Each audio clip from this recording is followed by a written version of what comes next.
Querido Pablo, querido José Antonio, hoy estamos de enhorabuena porque hemos cambiado de ángel. Sí. Hemos cambiado de ángel, entramos al segundo ángel, al estudio del segundo ángel, con un título muy interesante, una ciudad llamada Confusión. Vamos a hablar de Babilonia, que es en lo que se centra este segundo ángel, y vamos a ver qué mensaje también fascinante tiene este segundo ángel denunciando justamente los problemas que tiene Babilonia, ¿no? Empezamos, como siempre, con una oración. José Antonio, ¿quieres tú dirigirnos? Eterno Dios y Padre que estás en los cielos, Señor, queremos, en el momento de iniciar nuestros comentarios a este importante tema de Escuela Sabática, pedirte tu bendición y tu dirección.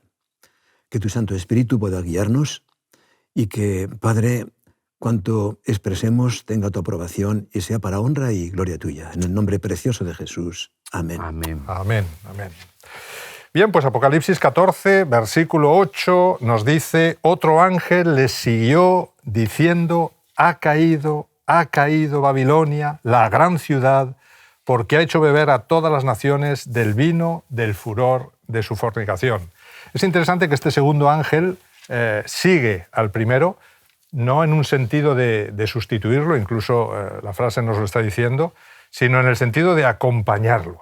El segundo ángel suma su mensaje al primer ángel. Así es que no podremos entender su mensaje si no nos situamos correctamente dentro del gran conflicto, de nuevo, igual que hemos hecho en el primer ángel, y especialmente en los capítulos 16 y 18 de Apocalipsis. Muy importante porque ahí se nos explica sobre Babilonia. ¿Qué es Babilonia? ¿Quién es Babilonia? ¿Qué problema tiene Babilonia con Dios?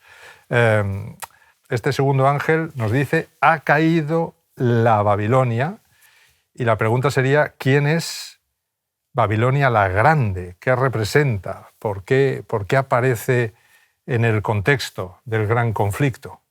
Es evidente que la Babilonia histórica quedó atrás hace siglos y que estamos hablando aquí de esa Babilonia mística, esa Babilonia tipificada por la Babilonia del Antiguo Testamento y que, sobre todo en Apocalipsis 17, se le llama claramente la Grande, porque no es solamente ese poder que surge históricamente en oposición a la voluntad de Dios, como por ejemplo se expresa en el Apocalipsis 12, en ese periodo que comentábamos en la primera lección, pues de 1260 años, sino que está refiriendo a un tiempo ya más reciente, está refiriendo a lo que anticipa en el versículo 17, cuando el dragón se fue de guerra contra el resto de la descendencia de la mujer.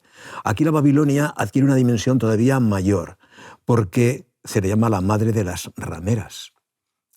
Aquí vemos que el adversario ha unido al protestantismo apóstata, ¿de acuerdo? Lo ha unido evidentemente pues al papado, y lo ha unido también a lo que ya reconocemos como espiritismo. Y todo esto ha formado una coalición tan impresionante que parece dar la impresión como que el Evangelio nunca llegaría o podría llegar a cada extremo de la tierra. Sin embargo, cuando comparamos los poderes, no podemos nosotros establecer comparación. El poder de Dios es mayor, pasará a través de toda esa dificultad o serie de dificultades y llegará a cada individuo. Porque el mismo mensaje va dirigido al mundo entero, toda nación, tribu, lengua y pueblo. Pero este mensaje parece que se dirige más a las iglesias. Así como el tercero va a cada uno, si alguno. Este va dirigido un poco a las iglesias cristianas. Y salvo el movimiento mundial que está reconociendo el mensaje de Dios, el Evangelio eterno, pues todo entra dentro de Babilonia. Todo entra dentro de esa Babilonia llamada la Grande. Con esa expresión está recogiendo todo aquello que se opone a la voluntad de Dios. Permitidme una cita de Ángel Manuel Rodríguez. Para tratar de entender la naturaleza de Babilonia, necesitamos volver a la primera referencia que se hace de ella en el registro bíblico, en Génesis. Todo comenzó en la llanura de la tierra de Sinar, una región en la parte de Mesopotamia, hoy al sur de Irak, llamada Babilonia. Es allí donde se construyó la Torre de Babel, un símbolo de la autosuficiencia humana la autopreservación y la independencia de Dios. Y esta última expresión es la que está adquiriendo sus mayores dimensiones en nuestro tiempo. La autosuficiencia humana y la independencia de Dios. Me gustan esas dos expresiones porque creo que representa no el sentir, sino la filosofía, la esencia de la Babilonia la Grande. Hay una idea que me gusta mucho. Los tres hemos leído muchas veces Daniel, lo hemos enseñado. ¿Dónde se tuvo origen Babilonia? En la tierra de Sinar. ¿Dónde pasamos de la histórica a la profética? En la tierra de Sinar, según el capítulo 1 de Daniel. Es decir, es que no es casualidad cómo se va detallando el paso de cada una de ellas. ¿Y cuál es la Babilonia la Grande? Según el Daniel y Apocalipsis, es el compendio de todo ese proyecto. ¿Cómo se va pasando a través de la Biblia del real al profético? Y ahora nos está anunciando que todo ese proyecto acaba en un final diseñado. Y la tierra de Sinar tiene muchísima importancia para pasar de la física a la profética. Es interesante que ese proyecto de globalización que quiere montar Nimrod al principio de la historia, ¿verdad? Ese deseo de dominar la tierra entera con una sola religión, con un solo poder político, una globalización auténtica, se ha mantenido en la mente humana a lo largo de los siglos y hoy en día continúa, ¿no? Continúa. Y continúa esa idea permanente de ese mundo globalizado, de ese mundo bajo un solo gobierno, una sola moneda, una sola religión, una única entidad. Es el dominio total por el mundo, ¿no? Que se mantiene a lo largo de toda la historia. Pero hoy de una manera redimensionada. Sí, claro. Y lo que sí también tenemos que entender es que la Escritura, el Señor es misericordioso y el Señor es amor, y su gracia y su misericordia van por delante siempre, ¿no? Pero está claro que lo que Él denuncia no es a las personas. Ese mensaje vendrá en tercer lugar, pero está denunciando el sistema, la organización, el conjunto de organizaciones. Las personas son llamadas muchas aguas, moradores de la tierra, pero no están siendo denunciados como el Señor lo hace con el sistema. Eso me parece que es algo a subrayar. La bestia del mar y la bestia de la tierra que iremos viendo, ¿verdad? Pues estos son organizaciones enteras a nivel político, a nivel mundial, a nivel religioso. Y claro, ahí las personas tienen que tomar su determinación, si entran dentro de esa organización o no entran a hacer lo que esas organizaciones dicen, ¿no? Así es que Dios realmente va a llamar a la salvación a cada persona individualmente. Y cada persona tendrá que tomar su decisión, independientemente, incluso si van contra el sistema. Porque aquí está el grave problema. ¿Voy contra el sistema? ¿No voy contra el sistema? Así es que Dios te está diciendo, bueno, es menester obedecer a Dios antes que a los hombres, ¿no? Por lo tanto, ahí cada persona tendrá que tomar su determinación. ¿Qué significa que ha caído Babilonia la Grande? ¿Qué significa esta frase, ¿no?, tan lapidaria? Ha caído Babilonia la Grande. A ver, esto es un semitismo. Aunque está escrito en griego, es un semitismo. Es decir, cuando en hebreo se quiere expresar que un acontecimiento es real y no es modificable, se pone en una conjugación del verbo de acción terminada.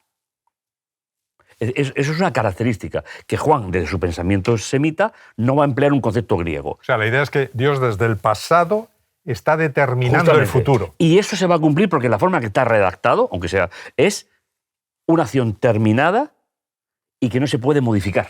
Un perfecto profético. Exacto. Sí, más o menos. Exacto. Es decir, que entonces esa idea es muy bonita y además es un imperativo. Muy bien. Así es que fijaros que la caída repentina de Babilonia es un veredicto judicial de Dios. Finalmente se convierte en un veredicto en medio de este tiempo de juicio, que es el tiempo del fin. De alguna manera, Babilonia y los que pertenezcan a esta organización, vamos a llamarlo así, van a quedar fuera completamente de ese juicio salvífico de Dios, ¿no? Esa primera parte del juicio, quedan automáticamente relegados para la perdición, porque finalmente Dios dice que solo va a analizar en su primera parte del juicio a aquellos que estén escritos en el libro de la vida. Por lo tanto, quiere decir que Babilonia va a quedar relegada al libro de la muerte, es decir, va a quedar relegada a una segunda parte del juicio donde ya no habrá posibilidad ninguna de salvación, solo de condenación, ¿no? El libro de la vida, o como se llama también, libro del Cordero. Así. Es decir, el símbolo es realmente extraordinario. ¿El símbolo cuál es? el Cordero. Es innegable también que hay un paralelo profético muy directo que nos hace pensar en la caída de la Babilonia histórica, cuando Ciro con sus tropas la sitió y la conquistó. ¿De acuerdo? ¿Para qué sirvió aquello? Bueno, sirvió para que Babilonia dejara de ejercer su poder y lo ejerciera otra nación a la cual Dios le dio la oportunidad, medos y persas. Pero al mismo tiempo su pueblo obtuvo liberación. Por lo tanto, yo creo que de la historia podemos aprender mucho en cuanto a la situación actual de nuestro mundo o al desenlace final de la historia en este mundo. Realmente es una gran tipología la de Ciro y la caída de Babilonia, sin con lo duda. que va a ocurrir al... Porque además a Ciro se le llama mi Mesías. Mi Mesías. O sea que Ciro realmente es un tipo de Cristo que hace caer a Babilonia y libera a su pueblo que está en Babilonia, que salen a reconstruir un nuevo templo. En el capítulo 16 hace referencia a él y a quienes le acompañan, como los reyes del Oriente, representando a Cristo, cuando venga con los ángeles para redimir a su pueblo, en la famosa batalla del Armagedón. Es interesante que Apocalipsis 18 se invita a todos los que estén en Babilonia a salir de ella. Dios lo dice de una manera clarísima. Apocalipsis 18, del 4 al 5, dice: «Y oí otra voz del cielo que decía: salid de ella, pueblo mío, para que no seáis partícipe de sus pecados, ni recibáis parte de sus plagas, porque sus pecados han llegado hasta el cielo, y Dios se ha acordado de sus maldades». Qué gráfico es Dios cuando dice: oye, sus pecados han llegado hasta el cielo, ya no puedo aguantar más tanta maldad, ¿no? Hay un detalle que a mí me resalta de este versículo, es ¿por qué se dice sus pecados han llegado hasta el cielo? Se podría visualizar de la siguiente forma: al no haberse arrepentido nunca, los tienen todos. Es como un montón que va creciendo, ¿no? Es decir, nosotros, por la gracia de Dios, nuestras equivocaciones son tratadas diariamente si vamos a ese Jesús al santuario, pero ellos no. Ellos, al no tener el santuario en su pecado, lo tienen ellos. Y se acumula de las 3 fases de la Babilonia. Qué interesante esto, ¿no? Es decir, lo que has dicho de diariamente, es decir, nosotros, nuestra salvación es diaria, nosotros tendríamos que acudir para mantener esas vestiduras que se nos han dado blancas, ¿verdad?, en el día del bautismo, tendríamos que acudir diariamente a Jesús para decirle: Señor, limpia esto que acaba de ocurrir, aquello que hice esta mañana, esto que ha pasado, ¿no? Límpiame, y automáticamente, claro, ahí tú vas manteniendo esa imagen de Jesús limpia, perfecta, correcta, ¿no? Sin embargo, muy interesante lo que has dicho, Babilonia es como que va acumulando, se va montando un montón que finalmente los va cubriendo. No sabe pedir perdón. Pero también es verdad que hay una enorme cantidad de pueblo de Dios todavía en Babilonia. Sí, eso. Así es que esto es muy importante, porque claro, aquí dice: salid de ella, pueblo mío. Así es que, aunque estén en Babilonia, Dios considera que ahí hay individuos sinceros que no han conocido la verdad, y ahí tenemos, dentro de todas las religiones, personas súper sinceras. Tenemos dentro del cristianismo, aunque lo consideremos que están en el error en muchas cosas, tenemos un montón de creyentes que en algún momento van a escuchar este llamado a salir de Babilonia y van a salir de ella, ¿no? Podríamos considerar que en este momento en el que todavía está el tiempo de gracia, en el que todavía las personas tienen que decidir a si siguen en sus iglesias, no siguen, si están en Babilonia o no están en Babilonia, podríamos considerar que realmente hay un protestantismo apóstata consolidado, o esto va a ocurrir en el futuro. Según los escritos inspirados que nosotros aceptamos y reconocemos, la mayor parte del pueblo de Dios todavía está en el contexto de Babilonia. De modo que eso hemos de entenderlo y aceptarlo. Es así, es así. Y tampoco olvidemos que en la parte, digamos, la dimensión típica de Babilonia, un gran líder como Nabucodonosor estará en los cielos. Eso lo sabemos. Eso sí. Luego, que la misericordia de Dios es grande, Dios no pasa por alto a nadie, y todo aquel que sea sincero y use su libre albedrío de acuerdo a la voluntad de Dios, tendrá la misma oportunidad. Quiere decir que todavía entonces estamos en tiempo de decisión y todavía nosotros Sin no podríamos... ninguna duda. Nosotros todavía no podríamos hablar, y lo digo ya de cara a nuestra membresía, ¿verdad? No podríamos hablar de un protestantismo apóstata establecido todavía. hoy. No lo podríamos No. decir. Esto es algo que se va a conformar en el futuro. De momento, tanto católicos como protestantes como todos tienen que tomar su decisión hacia la verdad y hacia el mensaje de este primer, segundo y tercer ángel, ¿no? Así es que eso se consolidará en el futuro. Pero de momento nuestra labor es llamarles y hacer amistad y buscarles. Y el Espíritu de Profecía dice que tendríamos que tener amigos Por favor. en todas esas iglesias, porque solo a un amigo tú le puedes hablar del Evangelio. Sergio, Pero además el Evangelio, ¿para quién es? Exacto. Para el que lo necesita. Es que yo no me planteo eso de verdad. Es que yo cuando lo oigo digo, mira, yo con ese matiz no me identifico. ¿Para qué sirve el mensaje angélico? Para que esas personas que están en otros lugares... Es decir, yo puedo ser un predicador del mensaje angélico o puedo no serlo. Ujú. Esa es la misión que tengo. Pero el mensaje tenemos que pensar que va dirigido a ese pueblo de Dios que está esperando recibir ese mensaje para decir, salgo de Babel. Es decir, eso también es muy importante con el mensaje angélico. Es un mensaje que va tendiendo la mano de parte de Dios a aquellos que en su sinceridad religiosa, sea la que sea, van a aceptar la obra de Cristo, la obra del Estamos de santuario, acuerdo. la obra del sábado, todo lo que hemos Estamos de hablado. acuerdo. Así es que hay un gran pueblo de Dios en Babilonia que tiene que salir de Babilonia. ¿Cómo entendemos esta expresión que emplea el ángel, el vino del furor de su fornicación, que Babilonia ha dado a beber a todas las naciones? ¿Por qué utiliza esa expresión, el vino del furor de su fornicación? Bueno, es una expresión muy fuerte, ¿eh? Sí, sí. Habla de borrachera, habla de fornicación, que es la ruptura de una relación matrimonial. Es decir, da una serie de detalles que hemos comentado más o menos a lo largo de la serie que llevamos, la relación de Cristo con la Iglesia, todo eso se ha roto. Y entonces, después de haber dicho ha caído como un absoluto que no se puede modificar, nos dice en forma superlativa por qué ha caído. Y entonces lo tenemos aquí. Porque ha emborrachado, con su prostitución religiosa, finalmente es lo que dice el término griego, a todas las naciones del planeta. Es dramático, ¿eh? Es un texto que a mí me produce un cierto respeto. Es interesante que la borrachera nos hace perder la racionalidad, Sí. ¿no? Nos hace perder la claridad, ¿no? No vemos claramente, y creo que ahora mismo hay tal confusión, ahí entraría la palabra de Babilonia, tal confusión dentro de... Se dice que hay 33.000 denominaciones dentro del cristianismo, y la pregunta es, ¿cómo es posible que haya 33.000 con una sola Biblia? Aquí Biblia. se explica. Tengo aquí una sencilla definición con la que espero que estemos de acuerdo, ¿no?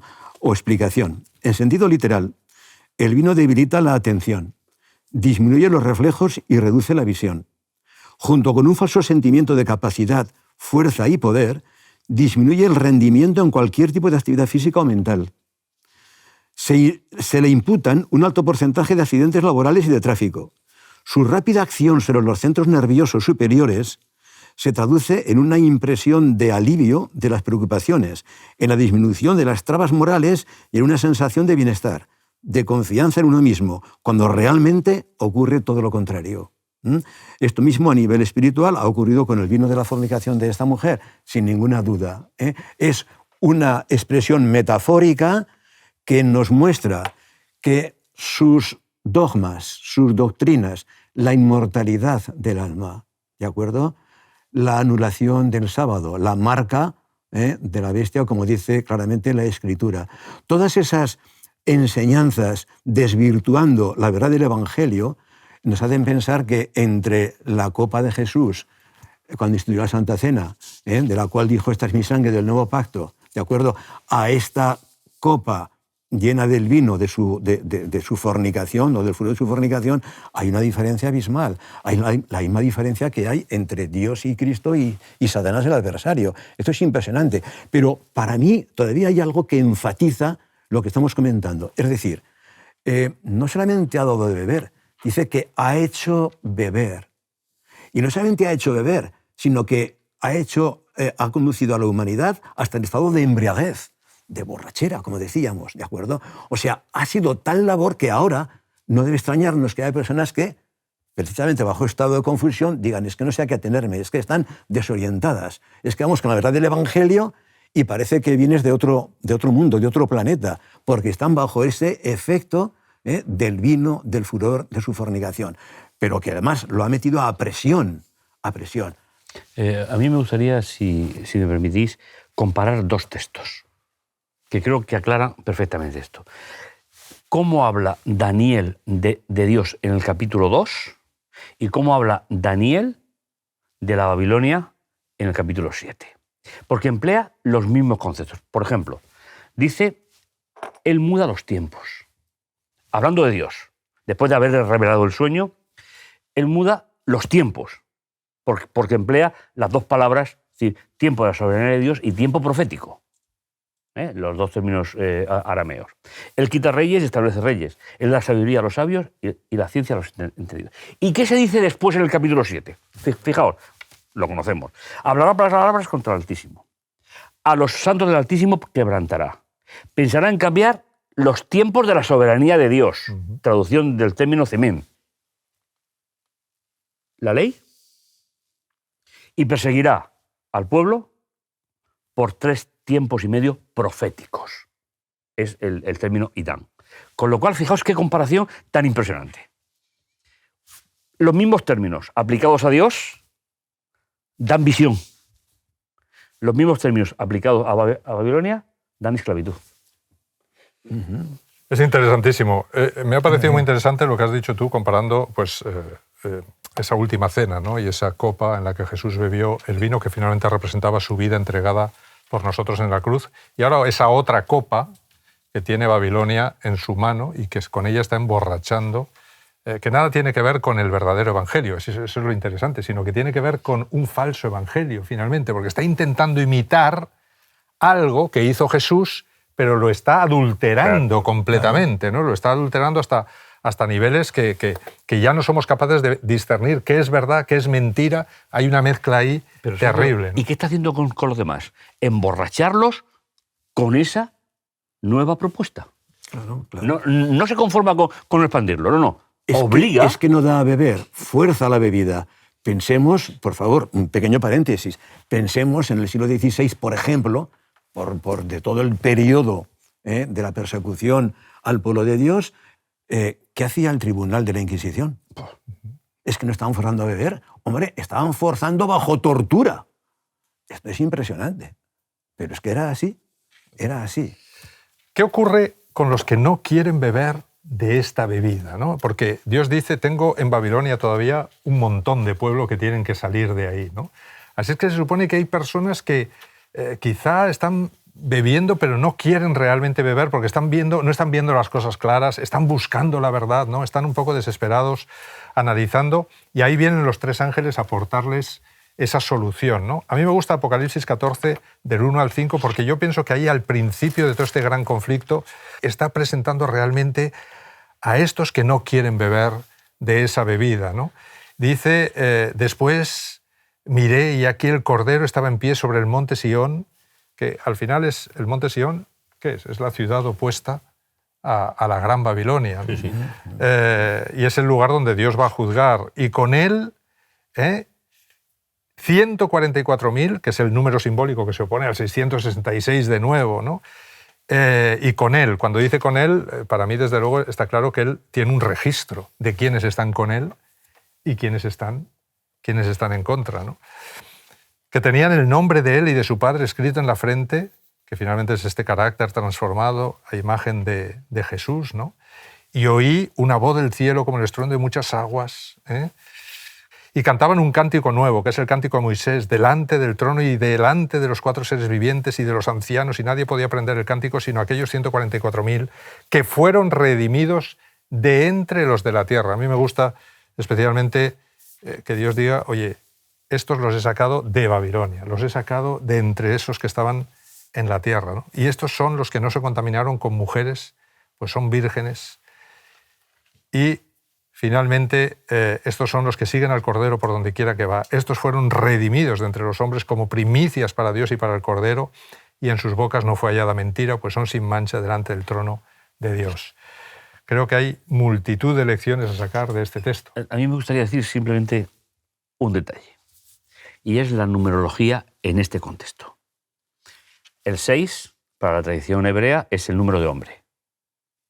Sexto día de la creación, y el 12 es el de pueblo de Dios. Con lo cual, los 2 números aquí puestos muestran la plenitud del pueblo de Dios, 12 por 12, y la plenitud de 3 veces repetido el 6. Con lo cual, está definido desde el punto de vista de la numerología los 2 destinos que están preparados. La totalidad del pueblo de Dios frente a la totalidad del número imperfecto que simboliza al ser humano separado de Dios. Un último mensaje para resumir esta lección maravillosa. Si hacemos caso, si estamos atentos al triple mensaje, en este caso hablamos del segundo, ¿de acuerdo? Entonces tenemos que ir a la palabra de Dios, no hay otro remedio. Y Jesús dijo, conoceréis la verdad y la verdad os hará libres. Y libertad significa, en el contexto del Evangelio, salvación, relación con Cristo, esperanza en la tierra nueva, en una palabra, sencillamente, ser verdaderos hijos de Dios. Yo terminaría haciendo útil en mi pensamiento el mensaje angélico. ¿Dónde estoy? ¿Pertenezco a los que se identifica como pueblo de Dios o pertenezco a los que se identifican como la plenitud de lo que va en contra de Dios?